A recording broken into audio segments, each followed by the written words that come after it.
Alright, look, here's a bit of a straight. We'll roll off. So we're in 6th gear. And we're down, what are we doing? We are at 70 kilometers an hour, 2.5, a little less, 1,000 RPM. We go a little slower, 0 throttle, 2,000 at 60, and we're just going to pull, and look at that. That's 6th gear, that's top gear, and it's just pulling like a motherfucker.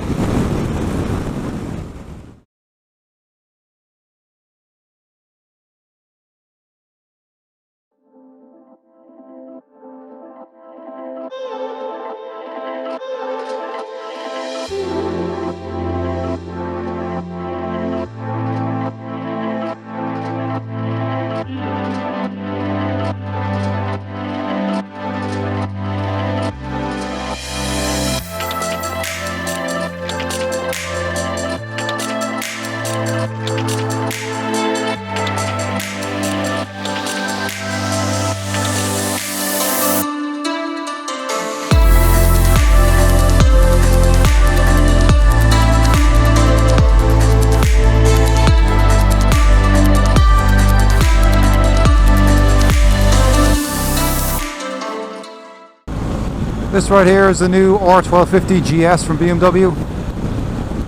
This is the exclusive model. Just doing a quick test about the audio quality with the new mic, the new camera. Hopefully it's coming through nice and clear. Some things I like about this bike straight off the bat. Oh, comfort. Oh my god, the comfort. This of course comes with BMW's new variable valve timing engine. Gives it more torque lower down the curve, although in fairness the Boxers were never short on low down power. They were never meant for flat out speed, it was always meant for that low down pull, which made them very good at what they do. The dash they have installed is mint. And actually we've been using this bike commuting in and out of Dublin city centre Monday to Friday at the moment, going in and out of the office, and one thing we've noticed, right, so when we're on the way in, the sun is always directly in my face. And then when I'm on the way home, I'm obviously going the other way, and the sun is again directly in my face. No matter like how bright it is, you can always see the dash. I don't know what fuckery they've done in BMW, but it's always clear, very easy to read. And I like the way it's laid out. I even like the startup procedure is nice and makes you feel a little bit special when you start the bike. Cross variant system, the primary thing given over obviously your speed and your rev counter. Gear shift is nice and clear on the right hand side. There is like a gear shift indicator as part of that, but it's nice and subtle, and the reason I like that is because it means it can be easily ignored. So for example, there we go, see the little arrow that's coming up saying shift now, but you know there's no shift now for what? For performance, for economy, for what? So on the oars and the X oars and the double oars you get a flashing light that is set, it's static. You set it in the settings once and that's it. So as you have it set around 10,500 RPM, and it comes on. I don't really need it when you're like doing a track day and you really need to know when you're on it. Whereas this, it's easily ignored, but it's a nice little feature to have. I mean, look, there's nothing wrong with the liquid-cooled 1200GS. Stalking bike. I mean, I remember taking first out when they came out, 2014? And I was like, I got off the first ride and I was like, holy crap, there's going to be a lot of pissed off BMW customers because it was so radically different from the air-cooled 1200L. I mean, it was almost like, it was very kind of supermoto-esque. It had that, like compared to the air-cooled one, okay, no, it was no KTM. It wasn't a Super Duke or an SMT or anything like that, but it's just so, it was such a leap from what was to what is now. And this 1250 engine with the VVT, it's not the same kind of leap. It's a small improvement, but what an improvement. Really liking it, to be honest. It's just so responsive. Just purrs along any gear. Have to pick holes and things. The GPS mount's a bit of an awkward position. It does block some of the information along the top part of the screen, but that's only because I'm 6'2" and I'm up quite high. So if you're a shorter person, that's not going to bother you. Don't get me wrong, it's a lovely tool to have, but I just don't know if it's as smooth as it could be, So obviously the big difference with the 1250GS is not only an increase in cubic capacity in the cylinders, but also this new ShiftCam engine. And the ShiftCam engine is quite clever in what it does, and I'll link to the video below from BMW. But basically there's two profiles on the camshaft itself, and the profile depends on where the throttle position is. So at lower speed, softer throttle, there is a lower profile cam, and that lifts the exhaust valve only a certain amount, which leads to a smoother power delivery and more fuel efficiency. But if you get on it, if you wind on the throttle and it says, right, give me everything you got, there's a higher profile on the cam that will open the valves completely and will allow the most amount of combustion to occur, delivering the most amount of power delivery as quickly as possible. It sounds simple, but it's not. But the way they've done it is quite clever, and it works flawlessly. Like you cannot feel that, like, the shift takes apparently like 0.06 of a millisecond or something, so you're not going to feel it. I remember back in, oh god, whenever the first VF 800 VTEC came out, people were saying, oh, it's going to be dangerous, VTEC is going to kick in during the corner and stuff, and I was kind of expecting a similar outcry about this, but luckily it hasn't happened. It is flawless. You cannot feel the change at all. All you know is, like, when you wind on, the bike will just do what you need it to do. So if you are like we are now, we're tipping along in a high gear and I want to roll on, it just accelerates nice and smoothly, no panic about it. If I drop back and I just snap open the throttle like this, and see an immediate jump in speed. And even when you saw the pull test earlier, like from 6th gear, it knows, like, alright, he's at 100% throttle, he needs everything we can give him. It's giving everything we got. It is a very good system. I'm actually really looking forward to seeing it on the S line of bikes, which are coming out soon. So the S1000RR is coming out in the next couple of months. Cannot wait to see it working on that, because obviously this is a boxer engine.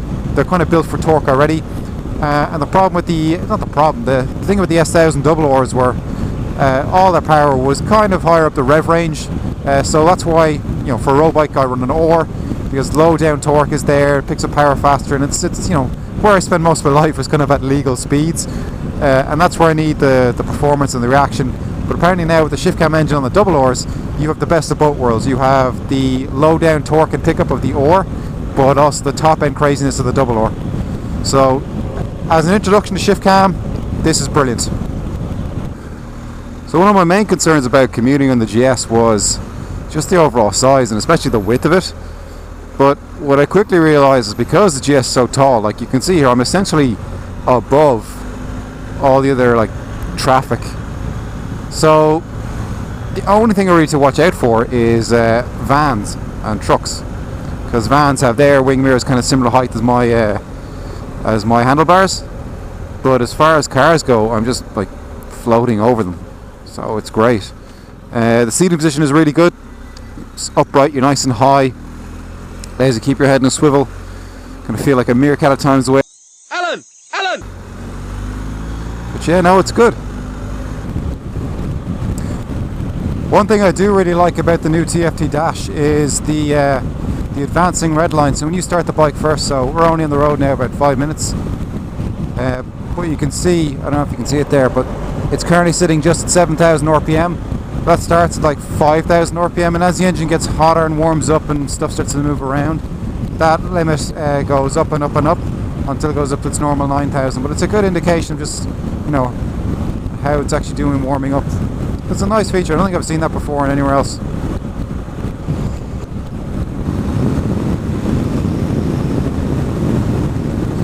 I have to say, I do really like this TFT Dash. Like, I'm in direct sunlight. I can, you know, I have a tinted visor on, light is flickering, it's kind of hard to see ahead, but the dash is crystal clear. I can see every little detail about it. I don't know what they've done or what it's made of, but tip of the cap to the boys in BMW who designed this. It's fantastic. So we've had the 1250GS for just over 2 weeks now. We've put 1,200 kilometers on the clock, which kind of gives you a really good inkling of what the bike is about. So we've used it for commuting, for, you know, Sunday spins, for general running around A to B's, and like it's more of the same. It doesn't do the bike justice. I mean, the 1200 GS was always a good bike, you know. And when we heard about the ShiftCam increasing cubic capacity, we thought, all right, well, wonder how different it's going to be. And you know, there's various reports of like, oh, it's not really that much different, to oh my god, different motorcycle. And the answer is it's somewhere in between those two things, right? So one, this is definitely a better bike than the 1200 GS, okay? And it's not about the increase in Q capacity, it's about that ShiftCam engine and the extra power and the extra torque that it delivers and the way it delivers it. So like I mentioned earlier on, it's constantly available. Like here we are, 6th gear at 130 kilometers an hour, and just open the taps and away we go. I mean, suspension wise, frame wise, everything it's all the same as the 1200 GS, but this ShiftCam engine it makes such a difference, you know. And it's not like a massive leap. It's not like when they changed from air cooled to liquid cooled all those years ago, when like people were freaking out going, oh, they've changed everything, it's the GS formula is ruined. That's not it. What this is, they've taken the 1200 GS and just made it better. So while going from air cooled to liquid cooled was a massive jump, going from liquid cooled 1200 to 1250 is a big jump, but not as big. So if you're wondering, like, should I go out and test ride one of these with the view to buy one, it depends. If you are riding a 1200 air cooled or older and you get on one of these, your mind is going to be blown. This is going to be like jumping on a spaceship compared to the 1200 air cooled engine. If you have a 1200 liquid cooled, they're still a phenomenal bike. And the only thing I can say to you is, come and take one of these for a spin and make your own mind up, because there is a performance difference there. It is a better bike in some ways, and it's up to you to decide, is the cost worth the upgrade? And I'm sorry if you're watching the video and you're thinking, well, that doesn't tell me nothing, I have a 1200 liquid cooled and now I'm still unsure. Listen, blag a test ride one of these, take it out for a couple of hours, take it on roads you know, take it on roads you'd ride regularly, and just put it back to back. And actually that's something we're going to look at in a couple of weeks. We're going to try and get one of the last gen 1200 liquid cooled GS's and put it back to back against this. We'll do some pull tests and just various performance stuff, just to kind of see, put it in video, like how much different the engine is and the performance is. So stay tuned for that. Well, that's it for this video, folks. Hope you've enjoyed it. Hope it's been some help making your mind up.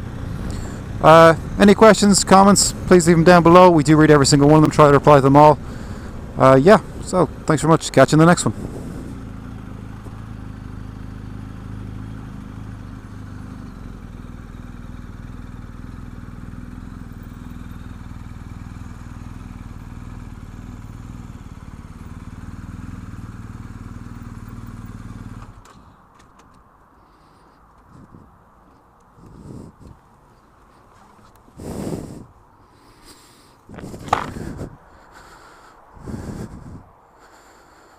Probably should have washed it before giving it back.